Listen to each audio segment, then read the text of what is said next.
I thought he was quite an interesting guy and really fanatical in a good way. I've heard one story. I don't know where I heard this. I think it's a true story. He would challenge any players on his basketball team, even like a all-high player, to a one-on-one basketball game, but with one stipulation: it would have to be full court. Oh, you know what? That does sound familiar. That does sound very, very familiar. So that, like, I don't remember where I heard that, but and for most people, I would think, oh, that's a ridiculous statement.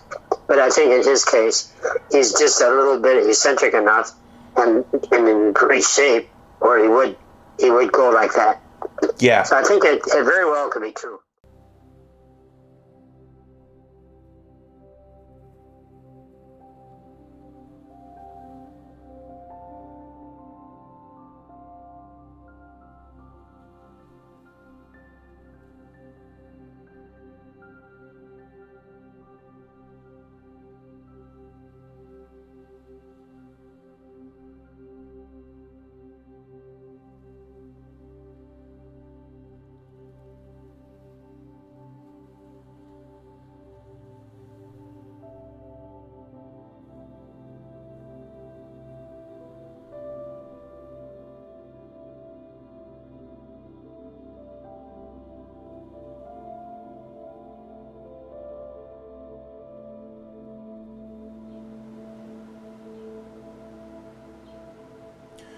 Who was Coach Jones? A school system that right now I coach at the high school level. I've coached at all levels from here up through, including college. And we have a basketball program where we have theoretically one basketball team. It's called a varsity basketball team. That would be anybody grades 9 through 12 that can make the team. I've been at that. I went to basketball camp, I think 2 years as a camper and 1 year as, a counselor, I guess. Mm-hmm. And the year I went as a counselor, I think that was probably the summer where I put stuff together. That's where it all came together, and understanding this dude is a genius. Mm-hmm. Being a part, not being a camper, but just watching, kids. Welcome back to my channel. My name is Dr. Anwar Youssef Dunbar, and this is Big Discussions 76 Sports.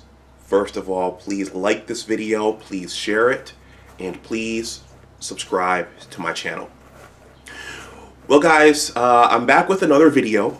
This is not a Michigan football video per se. As I've said on most of my YouTube channels, because I have 4, I came to YouTube initially as a writer, and I've described here on Big Discussions 76 Sports and on my other YouTube channels that I've been working on a book project. It's taken a while. It's taken a lot longer than I thought it would, and there are reasons for that. But for the sake of this channel, I've built this channel in large part with the Maize and Blue Michigan football, and to some degree Ohio State football and Big Ten football. That's been the main course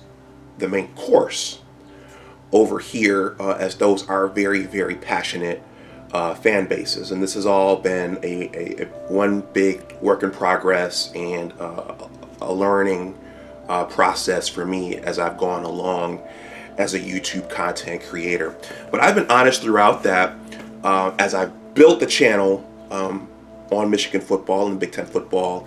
I did come as a writer, and I am working on a book project, and I'm going to some degree, attempt to talk about the project on my other channels as well, because what my what I learned during my high school basketball experience actually helped me during my graduate studies at the University of Michigan. And I'm going to talk about that later. But most YouTube content creators, or should I say many of them, actually, I've learned that many YouTube content creators come to YouTube as something else. They have an expertise in something else, and they're usually working on something else. Some people come as writers, some people come as business experts, some people come as real estate investors. I guess that would qualify, or that would go under a business expert. But people often come with other projects that they're working on and with other realms of expertise is, and many come as writers. And so I want to, while I'm going to continue talking about Michigan football and Big Ten football and Ohio State and occasionally the NBA and the Buffalo Bills, as promised, I am going to put in an occasional video about my book project for those of you who are interested, and also for marketing purposes.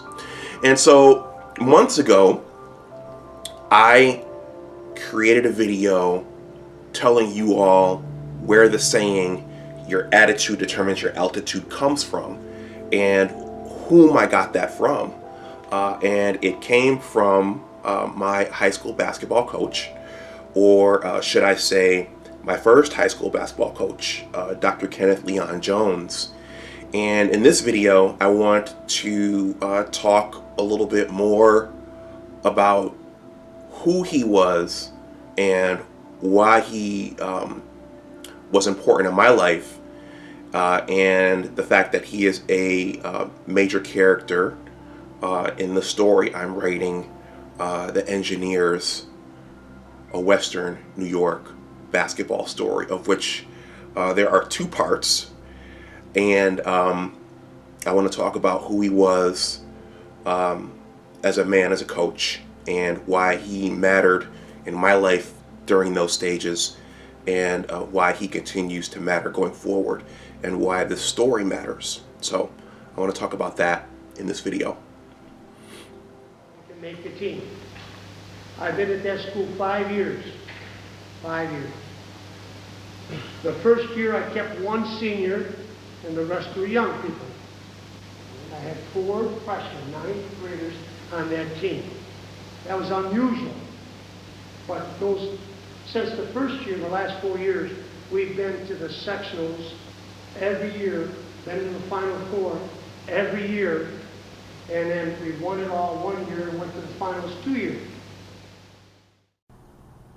The team that almost made it to Glen Falls. Yes. That group, he let do a lot. Okay. But that was all earned, right? Mm-hmm. Hey, I'll let you shoot a 3-pointer or a long jump shot outside the offense because we're playing good enough defense that I know that we're going to get another possession back. Mm-hmm.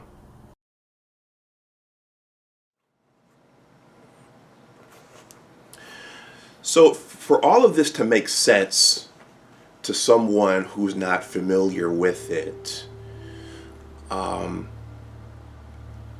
wanted to start with a discussion about how I see sports and how I see life, because I think the two very much go together. You have some fans who watch sports and they watch and comment on sports in a very, very polarizing way. I'm thinking about the resident super fan here on Big Discussions 76 Sports, Abdul Gaines. Fans like that, they watch, they want their team to win, they demand the most out of their players and their coaches, and when one team loses or when one team wins, you get these very fiery, that team sucks, that team's bad, that player's trash, that player should be released, that player should be cut, that coach should be fired, those kinds of things. But I see things differently, and commenters on this channel have pointed out that and noted that and shared that we appreciate your balanced commentary. I like the vibe on this channel. a recent Ohio State fan actually told me that. I like the vibe, because my outlook is very fair and balanced and understanding. Coach Jones used to say that, by the way, to us. No, he told that to me as I was working on this project. If I could go back, I'd be just as demanding, but a little more understanding. So my time playing under him and my time playing on the Hutch-Tech basketball team very much impacted the way that I see sports. I don't just see it in terms of wins and losses. Of course, that's the final measurement, but I also can look particularly at a beleaguered, struggling program like our Michigan football program, and I can look behind the scenes and see with some understanding what's happening there, particularly amongst the student athletes, the coaches, and the players, because what happens on the field of play is often an extension of what's happening in the background, in the locker room, in the athletic department, in the coaches' offices. So what happens on the field of play is often an extension of what's happening behind the scenes. Something else that came up during my discussions with Coach Jones as I was working on this project, actually I think came from his wife, Mrs. Jones, whose first name I will leave out to continue to give her some anonymity. Sports are a microcosm of life, and so when you participate in sports, there's so many things you learn about life and about how to succeed and how to deal with failure and how to excel in other areas of life and in other arenas, because not everyone goes on to play major Division I sports, and even of those who go on to play major Division I sports, only a few get to go onto the pro level, and even those who go onto the pro level, not everyone becomes a champion. So that's in large part how I see sports also, is that there are things you learn from the participation that those who have not participated don't learn. So sports are a microcosm of life, and it was through my playing under Coach Jones and working on this book project that I kind of pieced that together, and that's a major theme of my book project, The Engineers, a Western New York Basketball Story. And I don't care which formation you use, I become part of the circle all the time. All right, now, you just got done coming up and running play. Run! Here's pace! Load it! I load it! All right, stop! Good. Now, football. Good, stop. All right, now, every time I hold the ball up like this, you do foot fire. I bring the ball down, you go, love it, love it, love it, love it. Ready, step, go! You know what I mean? They taught me to warm up, and we see them outside, and they saw the way we warmed up. And we didn't just have the regular layup line like everybody else. You know what I mean? Jones had some more other stuff going on. Mm-hmm. You know what I mean? And when we like, what the hell is this? You know what I'm saying? Like, this is crazy. Why can't we just do a regular layup line? Wow. You know what I mean? So Jones had his little program and his fun. So how did I first encounter Coach Jones? How did this all come about? How did he become such an influential person in my life? And how did I start playing for him?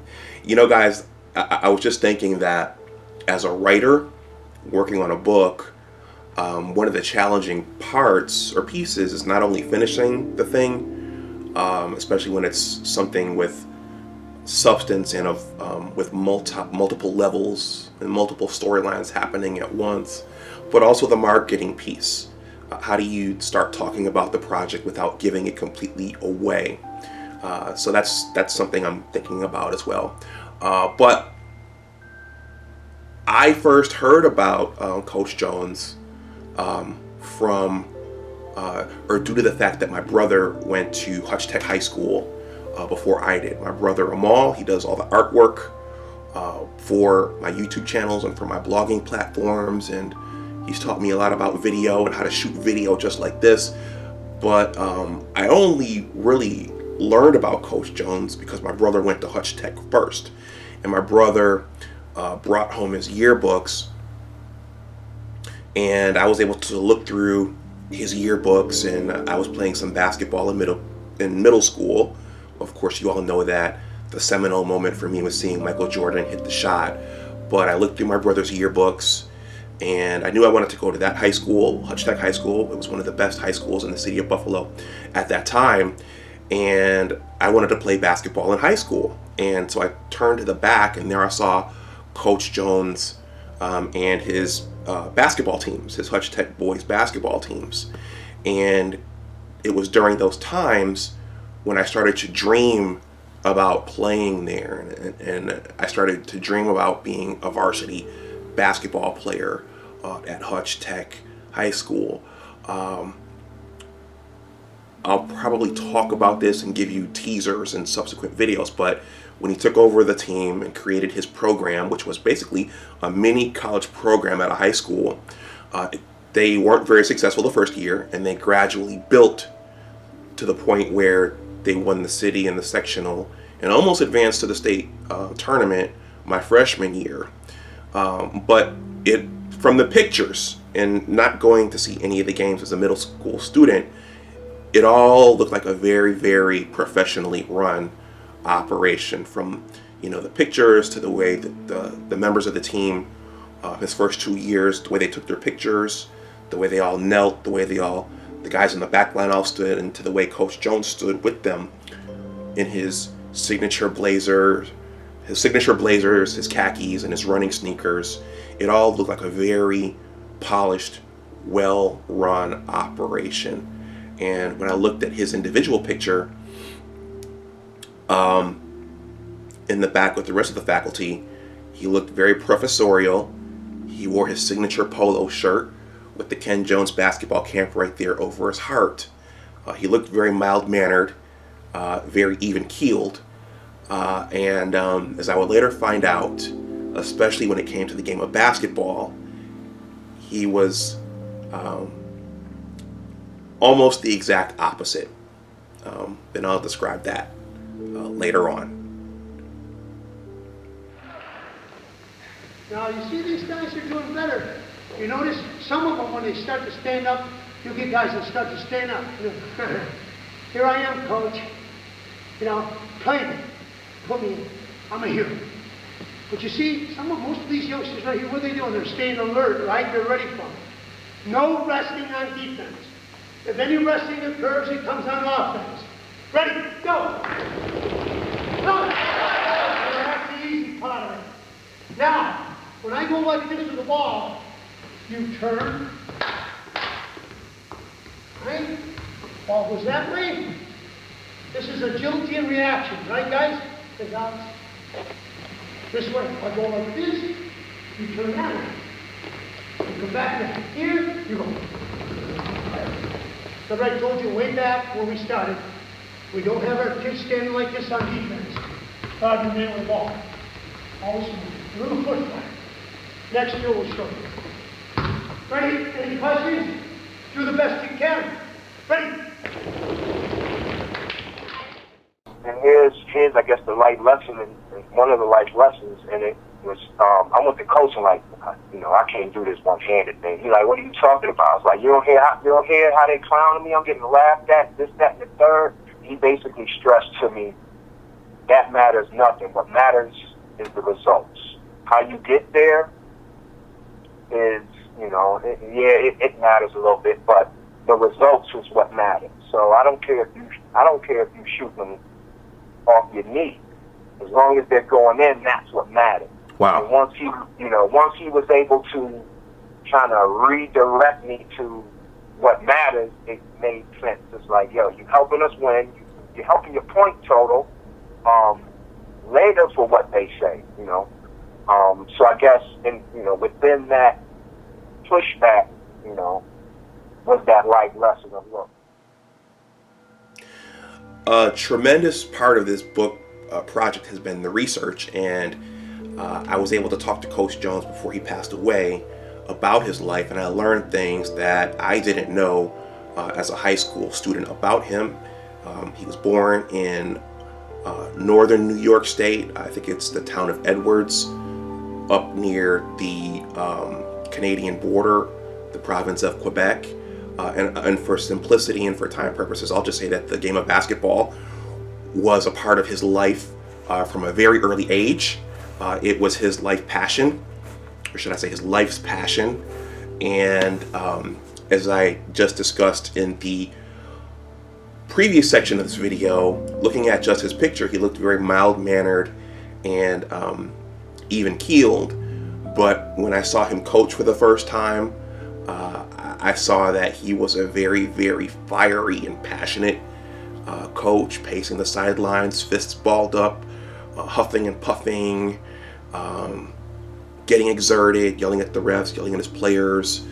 So he turned out to be a very, very passionate and fiery competitor when it came to being a coach. But also when he was out there playing with us at times, he was also very aggressive, and in some ways some would consider him to be a dirty player, but he turned out to be much different than the picture that I saw in my brother's yearbook. And he often said to us that he was a true student of the game. He said that to us all the time. And that's how he ran his program, and that's how he taught his players. And, I don't know that I would have been able to play at any of the other Yale Cup schools. That was our city basketball league, the Yale Cup. The Yale, as some of the players refer to it. But I earned a roster spot my sophomore year based upon my potential and based upon my personality, and I think my just my character traits, values, those kinds of things, my interest in playing.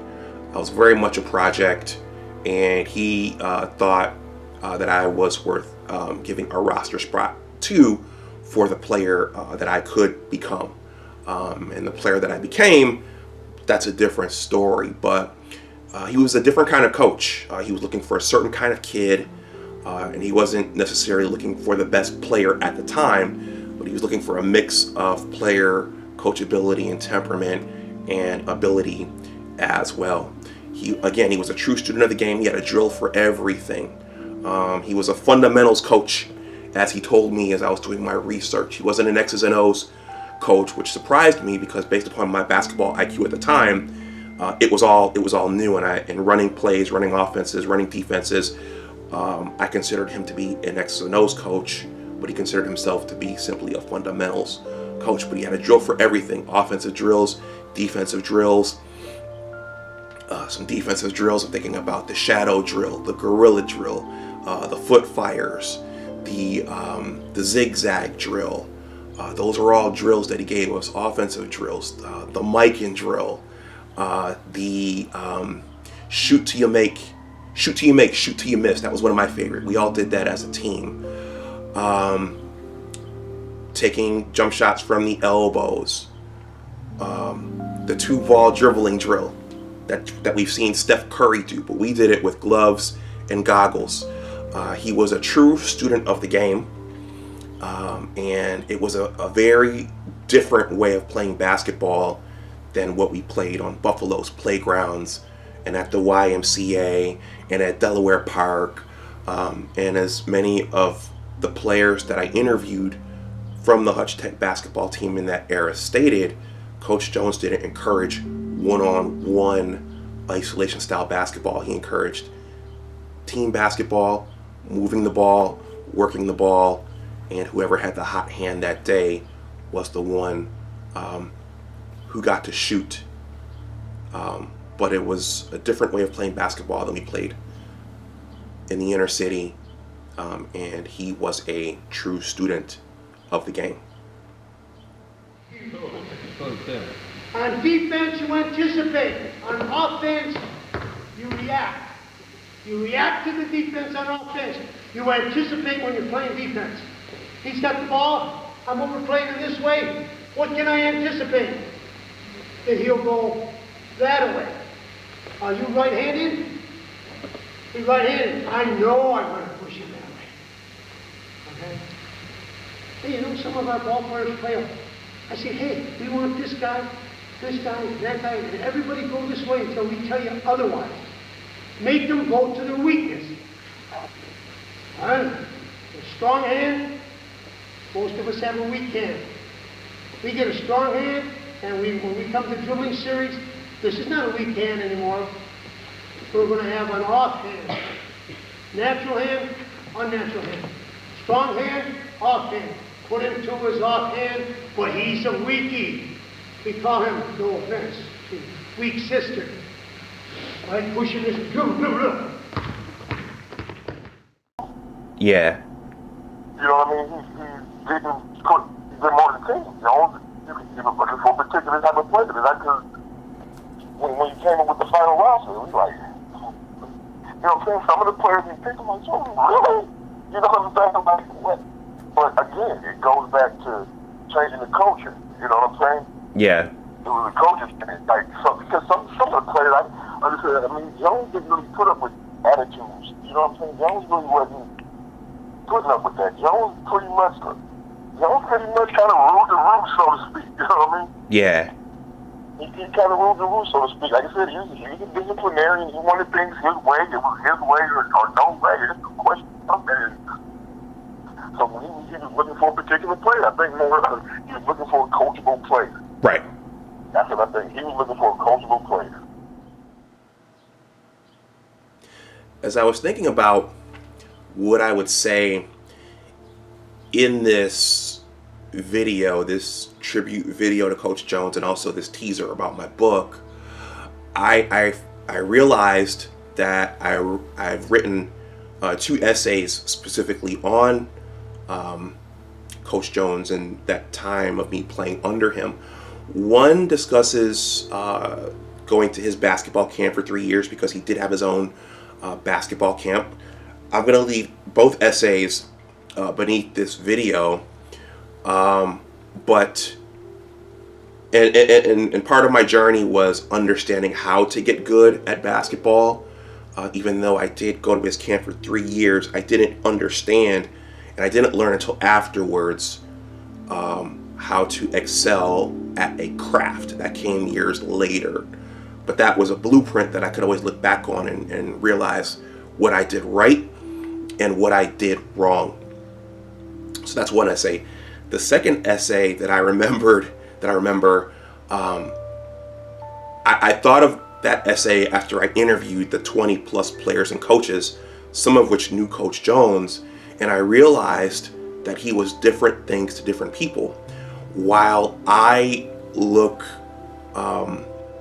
back on him with reverence, and while many of us players, many of the Hutch-Tech engineers during that era, while many of us look back at him with reverence and with gratitude, for other people, admittedly, it wasn't that way. He was a disciplinarian, as one of the players from the sectional championship and the city championship team said when he took over the program. Coach Jones ruled the roost. So he was very much a disciplinarian. He was going to run his program his way. It was very structured. It was very orderly. And he wanted a certain kind of kid. And he made enemies along the way. In terms of the other coaches in our league, in terms of some of the players on his teams, and also some of the students within our school. So he was different things to different people. And when I look back at that whole thing, this goes back to sports being a microcosm of life. Not everybody's going to like you or what you're doing and how you're doing it, and depending upon your approach, you may make some enemies along the way. But I'm saying this to say that Coach Jones was different things to different people.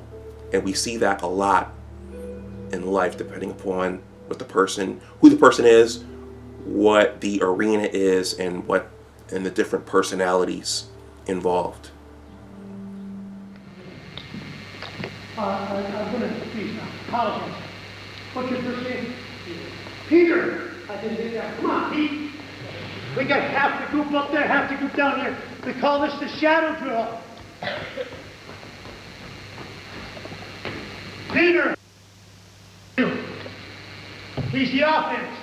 Don't stop. Don't stop. Back. Go, stop. Now, before we get to that, I'm the defensive guy now. You know what I got to do? I got to stay with him. But I stay on this line. Just so they're not come back and do the footwork. I don't need these. Only to read. Okay, don't stop. I'll come back to that. Come on, Peter. I just know he was a good man. Mm-hmm. And like I said, it was my first experience, and he taught me a lot. He was disciplined. He didn't do what all the other coaches. Like I said, he was actually coaching. He cared about the players, cared about what you did in school. Mm-hmm. If you ain't do your work, you wasn't playing. There was none of that. Like you said, however you said, we go play some games. He had to wear a tie. He ain't had no tie. He'd give you a tie. Mm-hmm. Mm-hmm. Coach Jones was my first mentor. He was the first man outside of my family, the first individual outside of my family who really cared about my development. Obviously, it involved the great game of basketball, but he also told us as his players that as much as he wanted us to become great basketball players, he also wanted us to become even better people. So there was a huge character development component to how he ran the Hutch-Tech basketball program. I'm thinking of one story in particular. There was a banquet for the 1991 Al Pastor Pepsi Memorial Tournament, and he was very big on us wearing ties. I don't think most of us really understood why that was important and why we should do it, but before going over there, I remember wearing a yellow button-down shirt with bubbles on it, and he had a box of ties in his office, and he put a tie on me before we went to that banquet. And so there were just a lot of moments like that throughout my time playing under him, a lot of family moments, a lot of character development moments, and a lot of just personal bonding moments.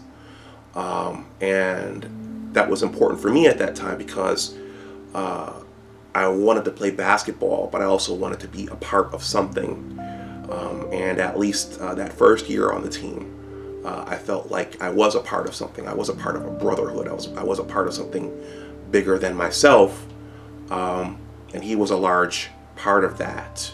And he was my first mentor, the first person outside of my family who really took an interest in me and my development as a person and as a young man.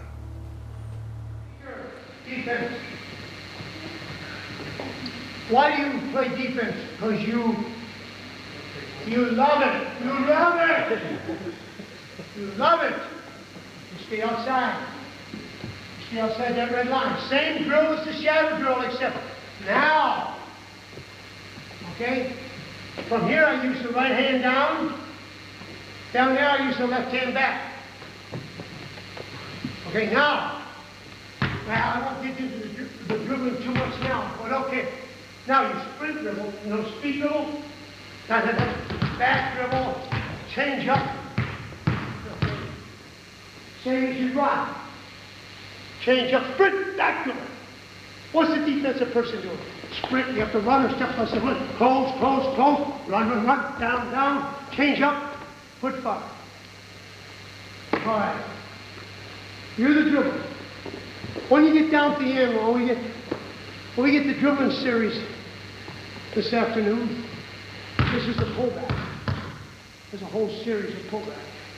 When you get down here, now that I know what I know, when Yeah. I was young-minded, he was having us do crazy things, coming in at 6 in the morning, Yep.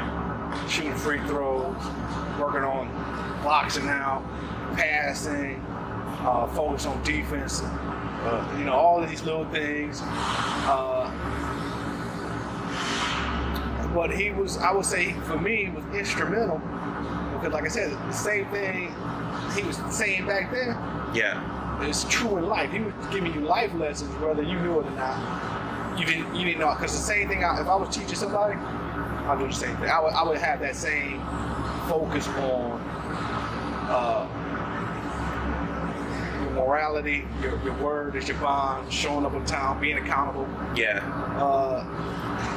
Try not to curse. That's one of his things. Try never to curse in front of you. I never really heard him curse. Okay. Interesting.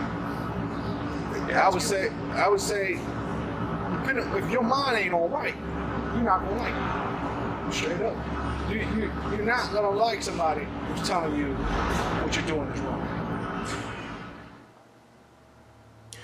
Likewise, in terms of being my first mentor, I would consider him being outside of my family unit. My first life teacher and a surrogate father/grandfather. I think at that time he was already a grandfather. As I was doing my research and spending time with him and his wife, I did realize that he was, or should I say, I did find that he was very much a family man with they had a large family, the Joneses. But again, that very much, for those of us who were able to accept it on the basketball team, that was also very much a part of the interaction as well. As him being a surrogate father/grandfather, there were disciplinary moments. There were moments that weren't always positive. There were moments that weren't always nice and fluffy and happy to look back on. That's a part of my story as well. But he did serve those capacities and those roles to some degree, or should I say to a major degree, while I was playing under him. And he very much touched my life. As you could see, as I'm recording this video, and as hopefully as some of you will read the story, you'll see that, and you'll see how much it meant for me to play under him at that time, and you'll see how there was something about him that made me try really hard for him. It wasn't that way under every coach. It wasn't that way under the coach who succeeded him. And you'll see how much I aspired and dreamed of completing my playing days under him, and you'll see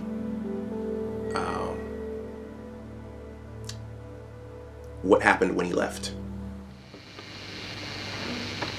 our basic zone offense is called a 5Z high-low.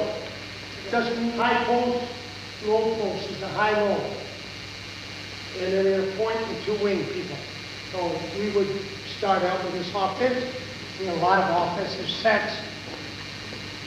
I think every coach, I was looking for utopia offense. Every coach is looking for the utopia offense. Right? I don't think I ever found one, but I do have something I run that I use against man-to-man and zone, very functional. Tomorrow afternoon I'll get into it for you. Hopefully that we'll be able to do that for you. All right, now, all you gotta do is remember the rules, chase the rules. Ball out here, please. Give it to the point man. Here we go, point man. Dribble it up. Arms out, defense. Hold, hold. Two goals. What do you do, son? We still remember some of his quotes, some of the stuff that he was saying in practice. Like, I don't know if you remember, but like Grandma Jones is turning over in her grave. Grandma Jones, think with your big head, not your little head. Beef. Yeah, beef. Gotta go where you don't want to go. You know we don't go to get where you want to go. Come on, man.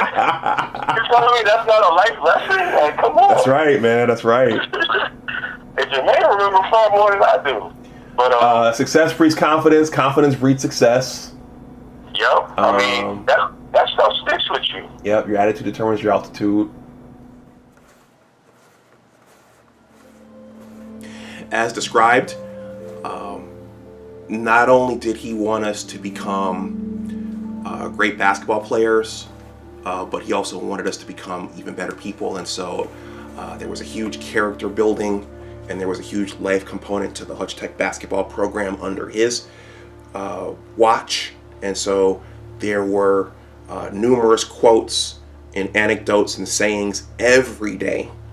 I adopted your attitude determines your altitude as the signature quote for my YouTube content, but that's also right now the signature under my email for my 9 to 5.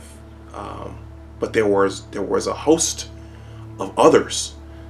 Success breeds confidence, and confidence breeds success. You have to go where you don't want to go to get to where you want to go. Patience is a virtue, they tell me.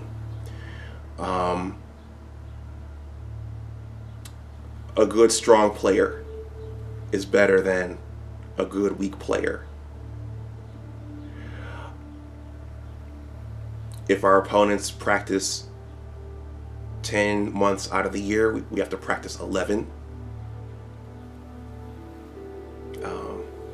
Give me players who want to play versus those who think they want to play. And there were just so many. There were just so many like that every single day. I'd have to look at the entire list and read them all off to you, but there were just so many. 4 steps starting the man with the ball. 4 moves. You know them already, don't you? All right? Starting the man with the ball. Can have a basketball. Real good. Everybody talks better with a basketball in their hand. He's going this way. Step slide. This is the lead foot and the trailing foot. They never come together. You see all the kids practicing this? I'll bring the feet together. Half. So we got step slide. Do it slowly. Step slide. Cross. Now you do the drops. If you show up every day and you work hard, you are going to get some opportunities.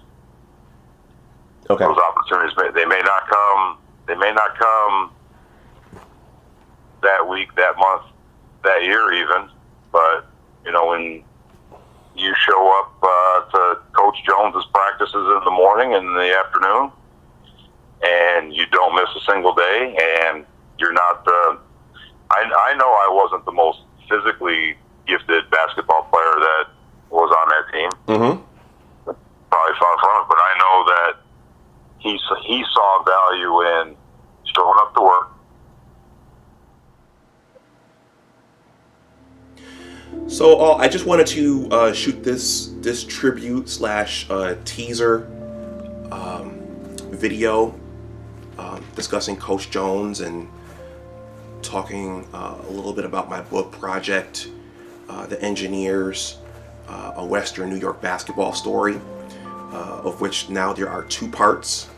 I know people are looking for it, at least people in my personal circle, guys I've interviewed, and I know that some of my former teammates and classmates at Hutch-Tech High School are probably looking and saying, I can't believe he's writing this, what's he working on? I can't believe he's doing this. But I think once it's all done, it's going to be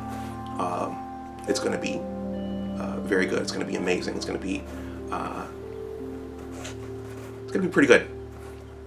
And if you want to leave something in the comment section below about a coach that made an impression on your life, please feel free to do so. Again, not every kid gets to go to the University of Michigan or even to a Division III school to play sports after high school. Some kids actually burn out depending upon the coach that they had in high school and depending upon what happened to them.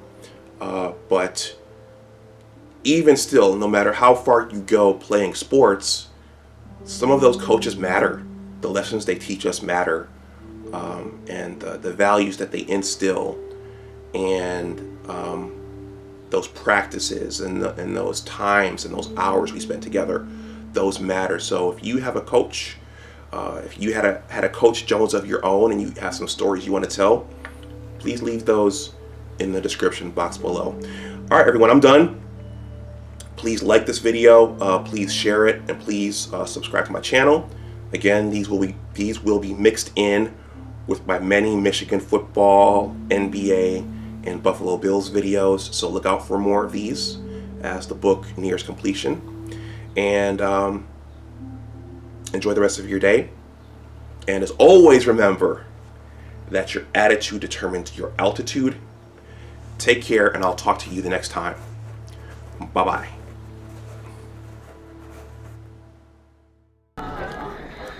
Well, you know, So you had a high school experience, though. yes, And you had the benefit of working with Kenny, who was a good guy.